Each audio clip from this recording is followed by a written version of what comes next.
हाथ में क्या हो गया आज? चोट लगी सर, अंगूठे में लग गई थोड़ी.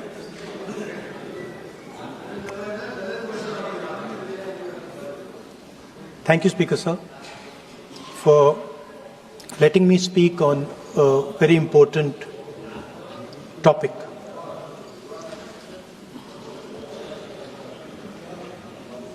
Women are a central force, a driving force in our national imagination, in our national perspective. All of us, every single one in this room, has been influenced, taught, learned a lot from women in their lives. Mothers, sisters, wives. As Rijiju ji said, of course, Prime Minister and myself don't have that wife issue. So we don't get that input, but we have our mothers and our sisters. Yesterday, I was watching my sister achieve something that, in 5 minutes, achieve something that I have not been able to do in maybe 20 years of my political career, which was to make Mr. Amit Shah ji smile. There's something that I also need to practice and learn, and I was feeling very proud as an older brother as she was doing that, delivering the speech in a way that is different than mine, of course.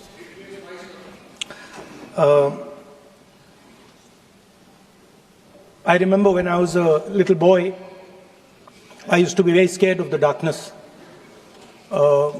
And we used to have this huge dog who used to attack my sister and me all the time. So we were very scared of going out into the garden at night. We were scared of the dog. And one day my grandmother somehow found out about this. And I'm saying this because this was one of the most powerful lessons taught to me in my life by a woman, a grandmother.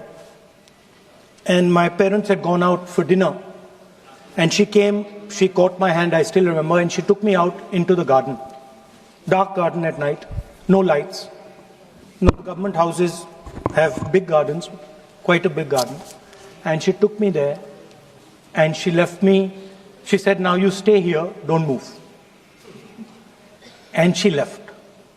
And I watched my grandmother, I remember she was wearing a yellowish sari, I watched her go away, और मेरी मतलब हवा निकल गई कि मतलब आज तो मैं गया. I didn't have the courage to tell my grandmother that, you know, I don't want to stay here, so I stayed. And she went away. She went away probably for 1 or 2 minutes. But for me, it was like 2-3 hours.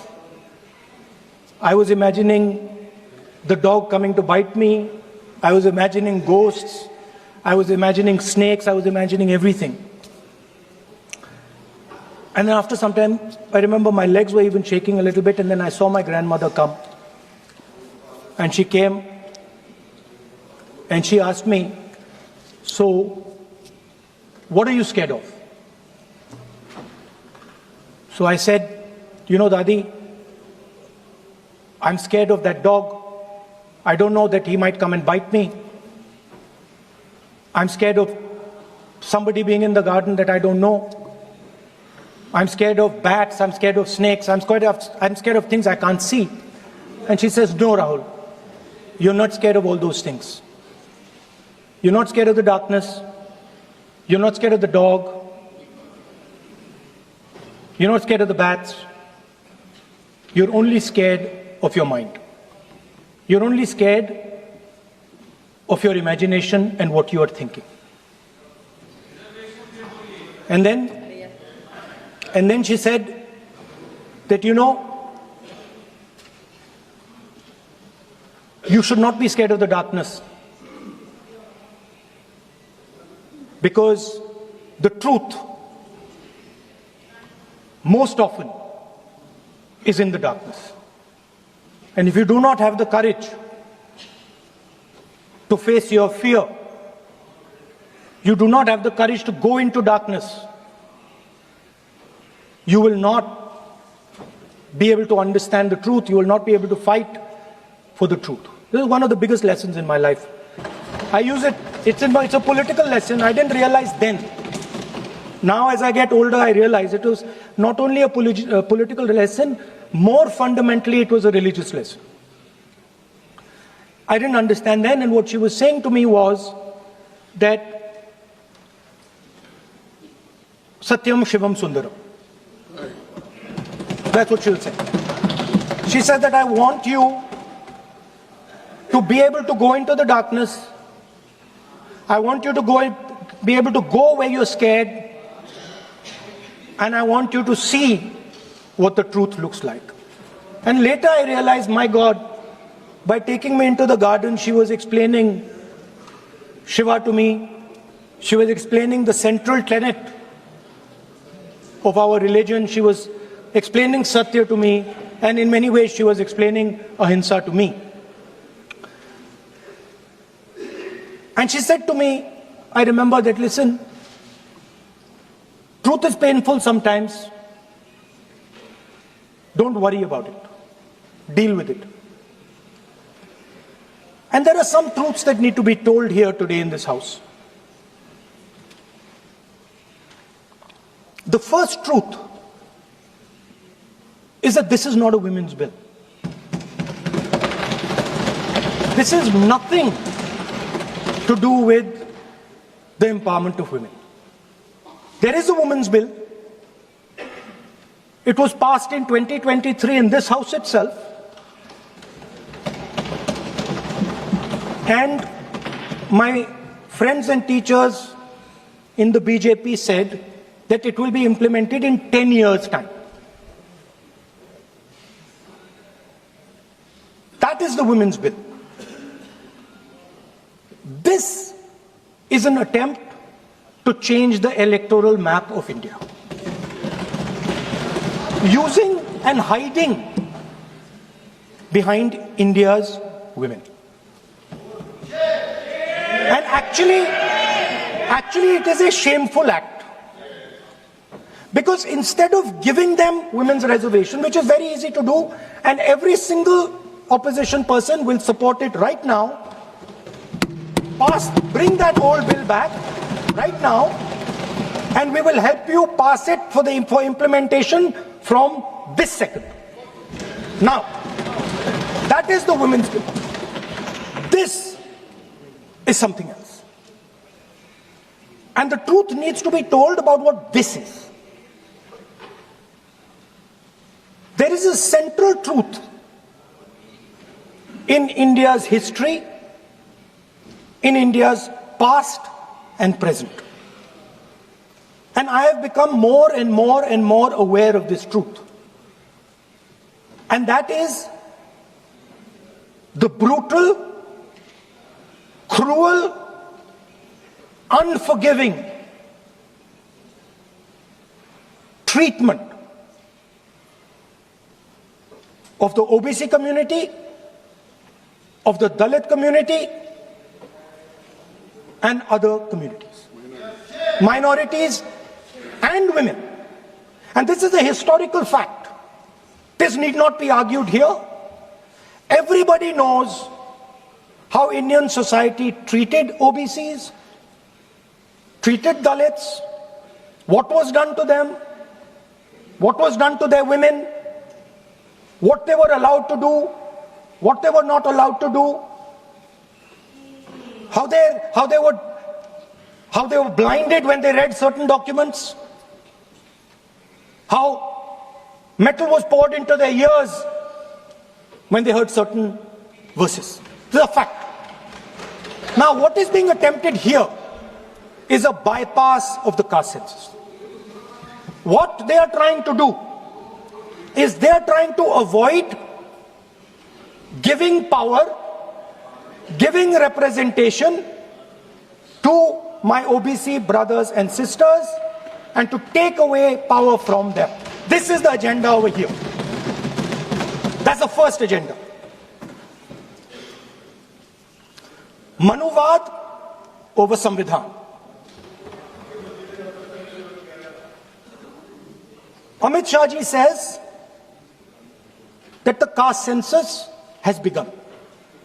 And he repeated twice yesterday, trying to be clever, saying that houses don't have castes. The point is not whether houses have castes or don't have castes.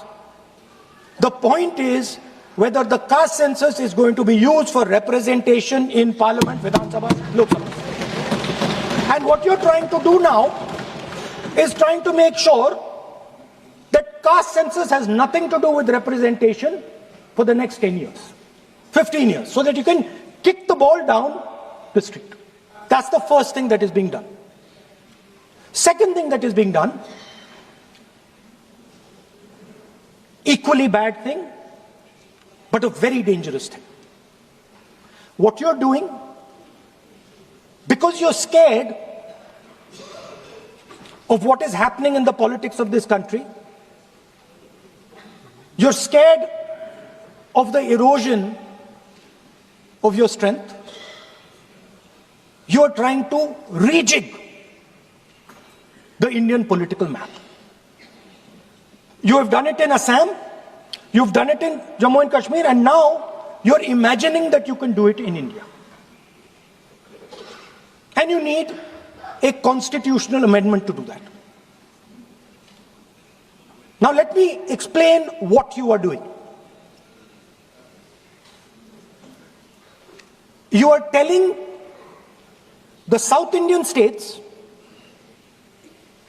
you are telling the northeastern states, you are telling small states in India that in order for the BJP to remain in power, we are going to take away representation from you. This is nothing short of an anti-national act. This is what you are doing. And under no circumstances are we going to allow you to do it. So I am telling you very clearly right now that the entire opposition is going to defeat this attempt of yours to attack the nation state and deprive OBCs and Dalits of their rightful place in society. I want to ask, corporate India, entire financial structure of India, where are the Dalits? Where are the OBCs? Where are the Adivasis? Top bureaucracy of this country. आपका गलती है. Where are they? Judiciary, private sector, private hospital sector, healthcare sector, education sector. Earlier, there used to be something called the public sector. Public sector provided space for Dalits, OBCs. You've removed it, demolished it, handed it over to your friends. Yes. So you are